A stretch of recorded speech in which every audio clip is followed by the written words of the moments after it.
সুপ্রিয় দর্শক, আসসালামু আলাইকুম। হিকমা অ্যানালাইসিসের আজকের আয়োজনে আপনাদের স্বাগতম। দর্শক, আমি অ্যাডভোকেট ইজাজ আল ওয়াসি রয়েছি আপনাদের সঙ্গে আজকের আলোচনায়। দর্শক, আপনারা জানেন যে বাংলাদেশ পুলিশের সাবেক আইজি, যিনি পুলিশের সবচেয়ে যে বড় বড় ক্ষমতাধর এবং সবচেয়ে প্রেস্টিজিয়াস যে পদগুলো, তার মধ্যে রয়েছে ঢাকা মেট্রোপলিটনের কমিশনার, র্যাবের ডিজি এবং সর্বোপরি সবচেয়ে বড় জিনিসটি হলো পুলিশের আইজি বা inspector general of police, IGP. তো এই তিনটি পদেই তিনি ছিলেন। এমন একজন দুর্দান্ত প্রতাপশালী ব্যক্তি তিনি হলেন বেনজির আহমেদ। তো বেনজির আহমেদ সরকারের অত্যন্ত আস্থাভাজন একজন ব্যক্তি। এই যে সরকার, ডামি সরকার এই যে দীর্ঘদিন ধরে যে দমন পীড়ন করে বিরোধী নেতাকর্মীদেরকে আটক, মামলা, হামলা, গুম, খুম ইত্যাদি করে যে ক্ষমতায় টিকে রয়েছে, এর অন্যতম লাঠিয়াল বাহিনীর প্রধান বা সেনাপতি বলবো আমি এই বেনজির সাহেবকে। তো এত বড় দুর্দণ্ড প্রতাপশালী বেনজির সাহেবের এই যে দুর্নীতি নিয়ে এখন যে আলোচনা হচ্ছে, সেটা দর্শক আপনারা জানেন। তো এটা নিয়ে একটু কথা বলি। দর্শক, প্রথম কিছুদিন আগে দেখা গেল যে বেনজির সাহেবের হাজার হাজার কোটি টাকার সম্পত্তির একটি তালিকা প্রকাশিত হয়েছে জাতীয় দৈনিক কালের কণ্ঠ পত্রিকায়।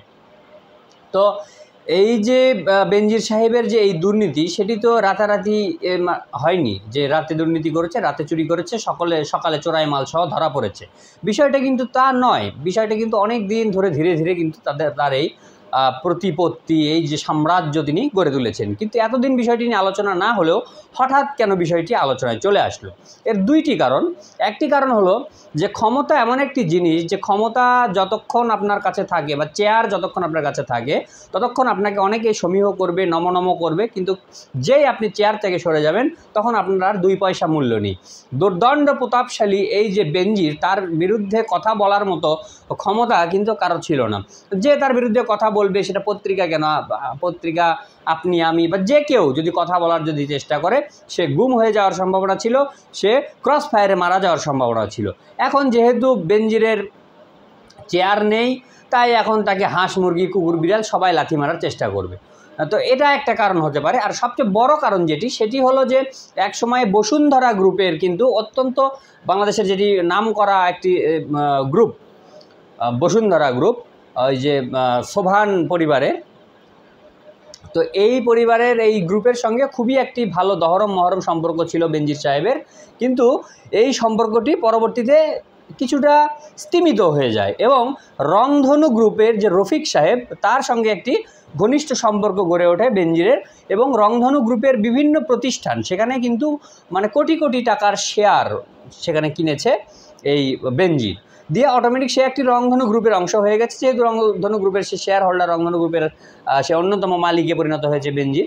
কিন্তু রংধনু গ্রুপের যে রফিক, তার সঙ্গে আবার এই সোভান পরিবারের একটি প্রকাশ্য দ্বন্দ্ব রয়েছে। তো এই প্রকাশ্য দ্বন্দ্বের কারণে অনেক দিন ধরেই দেখা যাচ্ছিল এই দ্বন্দ্ব, এবং এই দ্বন্দ্বের কারণে তারা সবসময় এই বসুন্ধরা গ্রুপ এই রংধনু গ্রুপের উপর চড়াও হওয়ার চেষ্টা করেছে। কিন্তু রংধনু গ্রুপে যখন এই বেনজির সাহেব যখন তাদের সঙ্গে যুক্ত হয়েছে, তখন তারা নিজেদেরকে অনেক বেশি শক্তিশালী মনে করতে শুরু করেছে, যে বেনজির আমাদের সঙ্গে রয়েছে, এবং তার শক্তিতে তারা আরও বেশি দেখা যাচ্ছিল যে হম্বিতম্বি করছিল।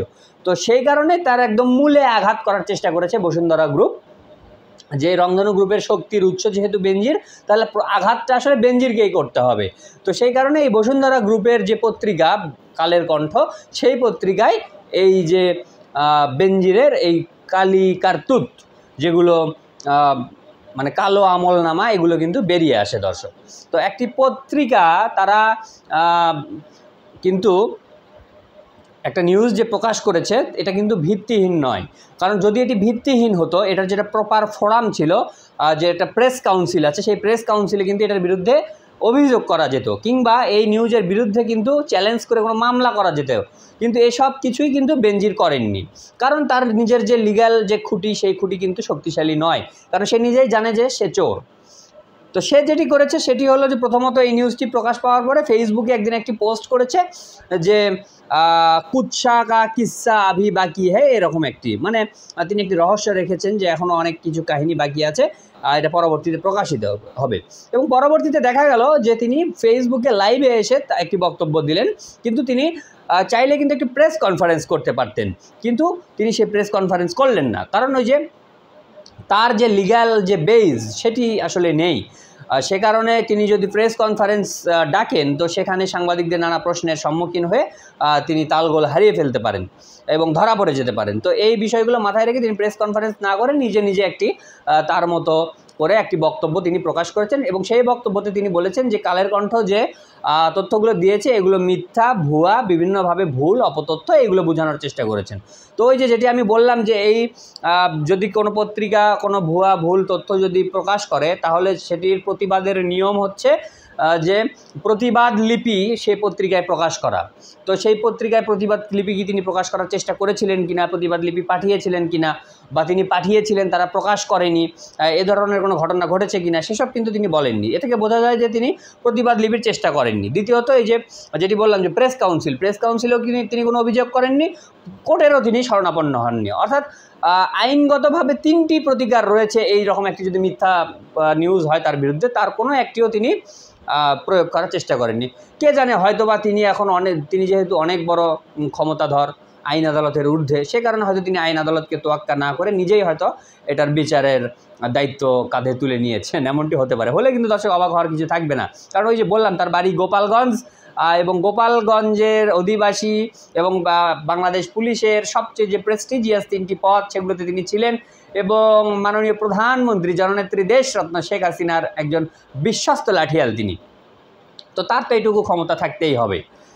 তো এই বিষয়টি এই পর্যন্ত ছিল। এবং এখন যেটি ঘটলো সেটি হলো যে ব্যারিস্টার সুমন নামে পরিচিত একজন ব্যক্তি, আপনারা অনেকে চিনে থাকবেন, ভাইরাল একজন ব্যক্তি।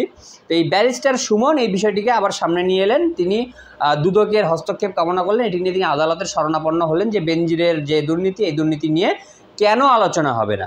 এখন এই যে ব্যারিস্টার সুমন তিনি কিন্তু অতি সম্প্রতি এই যে দুস্থদের বিতরণের জন্য প্রধানমন্ত্রীর কার্যালয় থেকে যে জাকাতের শাড়ি দেওয়া হয়েছে, সেই শাড়ি আত্মসাতের অভিযোগ তার বিরুদ্ধে উঠেছে, এই ব্যারিস্টার সুমনের বিরুদ্ধে। এই শাড়ি আত্মসাৎ করে তিনি তার বন্ধুর স্ত্রীকে উপহার দিয়েছেন, এবং পরবর্তীতে সেই বন্ধুর স্ত্রী যখন দেখতে পায় যে শাড়ির উপরে দুস্থদের জন্য বিক্রয়ের জন্য নহে এরকম মাননীয় প্রধানমন্ত্রীর কার্যালয়ের সিল রয়েছে, তখন তিনি এটি দেখে নিজেকে অপমানিত বোধ করেন যে তাকে জাকাতের শাড়ি দেওয়া হয়েছে, এবং এর প্রতিবাদ জানিয়ে তিনি ফেসবুকে এটি পোস্ট করেন। তারপরেই আমরা এটা জানতে পারি, গণমাধ্যমগুলোতে উঠে আসে, এবং এই যে সততার ভান ধরা যে ব্যারিস্টার সুমন সাহেব, তার এই যে মুখোশ কিন্তু সামনে উন্মোচিত হয়ে যায়, এবং চারিদিক থেকে ছিছি পড়ে যায় যে এই যে ব্যারিস্টার সুমন বিভিন্ন জায়গায় কোথায় ল্যাম্পপোস্ট উল্টে পড়েছে, কোথায় রাস্তার কার্পেটিং উঠে গেছে, এগুলো নিয়ে যে তিনি বিভিন্ন সময় লাইভ করে যে ভাইরাল হয়েছে, নিজেকে যে একটা সততার মানে নজির হিসেবে প্রতিষ্ঠিত করার চেষ্টা করেছেন, এবং পরবর্তীতে তার এই ইমেজকে ব্যবহার করে তিনি একজন ডামি এমপি হিসেবে এখন বর্তমানে সংসদে রয়েছেন। তো এখন তার এই যে দুর্নীতি বা এই শাড়ি আত্মসাতের কাহিনী যখন সামনে চলে আসলো, তখন সম্ভবত নিজের এই ঘটনাটাকে চাপা দেওয়ার জন্য, বা মানুষ অনেকে বলছিল যে এই বিষয়ে কোনো পদক্ষেপ নাই কেন এই ব্যারিস্টার সুমনের, তো এই নিজের যে কলঙ্ক সেটাকে চাপা দেওয়ার জন্য তিনি এখন এই যে বেনজিরের কাহিনীটাকে সামনে নিয়ে আসলেন, নিয়ে এসে এখন এটি আলোচনায় চলে আসলো। এখন যেটি দুদকের আইনজীবী যিনি খুরশিদ সাহেব এখন বলছেন যে যেহেতু একজন এমপি, ডামি এমপি, এইটার বিষয়ে কথা বলেছে, এখন সম্ভবত দুদকের বিষয়টা নিয়ে একটু নড়েচড়ে বসবে এবং এটি আলোচনা হবে। তো বাংলাদেশের দুদক যে আসলে সরকারের একটি পোষা প্রতিষ্ঠান সেটা কিন্তু দর্শক আমরা ইতিপূর্বে জানি এবং অনেকবার প্রমাণিত হয়েছে। যে কোনো দুর্নীতি, সেই দুর্নীতি কতখানি সত্য বা মিথ্যা সেটার আলোচনায় আমরা না যাই, কিন্তু সেটা যখন সরকারের বিপক্ষে যারা, তাদের ক্ষেত্রে একদম হায়নার মতো দাঁত বের করে কিন্তু ঝাঁপিয়ে পড়ে কিন্তু এই দুদক। সেটা কিন্তু আপনারা দেখতে পেয়েছেন সাবেক প্রধানমন্ত্রী দেশনেত্রী বেগম খালেদা জিয়ার ক্ষেত্রে, এবং বিশ্ব বরেণ্য ব্যক্তি নোবেল বিজয়ী ডক্টর ইউনূস সাহেবের ক্ষেত্রে দুদকের পদক্ষেপ দেখতে পেয়েছেন। কিন্তু পক্ষান্তরে সরকারি দলের লোকদের কোনো দুর্নীতির বিষয় যখন এরকম চাউর হয়, যখন একদম ফ্লাশ হয়ে যায়, যখন এটি নিয়ে কথা না বললেই নয় এরকম পরিস্থিতি হয়, তখন দেখা যায় যে দুদক একটি আইওয়াশ বা একটি নামমাত্র একটি তদন্তের ঘোষণা বা ব্যবস্থা গ্রহণের ঘোষণা দেয়। কিন্তু পরবর্তীতে আসলে এই ব্যবস্থার কোনো ফল আমরা দেখতে পাই না, কারণ তারা তদন্ত করবে, তদন্ত করে হয়তো তারা সার্টিফাই করতে পারে যে বেনজির এরকম কোনো ঘটনাই ঘটায়নি, সে হয়তো নিষ্পাপ, বেনজির ভাইয়ের চরিত্র ফুলের মতো পবিত্র। তারপরে হয়তো বলবে যে না তার বিরুদ্ধে, আচ্ছা ধরলাম যে তারা কিছু অভিযোগ পেল, তাও সম্পূর্ণ অভিযোগ কিন্তু তারা সামনে আসবে না, যেহেতু মানে কথা হচ্ছে একেবারে না দিলেই নয়, অভিযোগ একেবারে যদি তাকে বেকসুর বলে দেয় যে সে নিষ্পাপ, তাও জিনিসটা খারাপ দেখায়। তো সেই জায়গা থেকে যদি দুই একটা অভিযোগের কথা যদি তারা তোলে যে পত্রিকায় যে অভিযোগ করেছিল সবগুলো সত্য নয়, কিন্তু আমরা দুই একটি পেয়েছি যে এগুলো সত্য, তো তখন কি করবে তারা এটার বিরুদ্ধে একটা মামলা করবে। তো এই যে মামলা হবে সেই মামলা আবার চলবে চলবে চলবে, সেটার বিরুদ্ধে আপিল হবে, হাইকোর্ট হবে, আপিল বিভাগ হবে, এইগুলো করতে করতে এইগুলো কিন্তু সব ভ্যানিশ হয়ে যাবে, বেনজিরের মতো বহাল থেকে যাবে। আর এই সব দুর্নীতি তদন্ত এইগুলো আসলে এমনি একটা ফাজলামি ছাড়া আসলে কিছু না।